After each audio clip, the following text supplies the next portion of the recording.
В столице Коми стартовал проект «Елка Победы». В рамках всероссийской акции детские команды под руководством педагогов создают елочные игрушки. С их помощью дети реконструируют военную историю 6 регионов – Москвы, Московской области, Краснодарского края и Республики Адыгея, Ставропольского края, Белгородской, Новосибирской области и Республики Коми.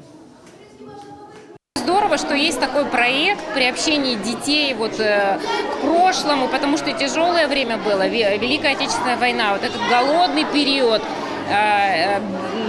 недостаток был во всем, но при этом люди умели радоваться, умели создавать красоту, игрушки из подручных материалов, взяли вату, взяли немножко клея, клейстера, фантазии и уже придумали, уже что-то создали интересное.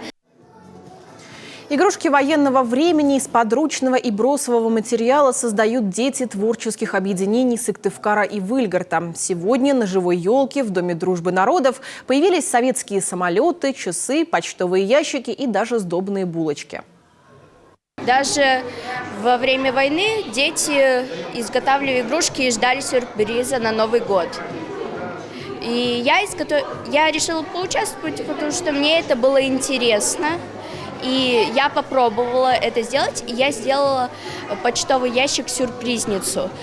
Туда можно положить орехи, различные игрушки, конфеты. Это помогает нам узнать нашу историю, как наше государство жило раньше.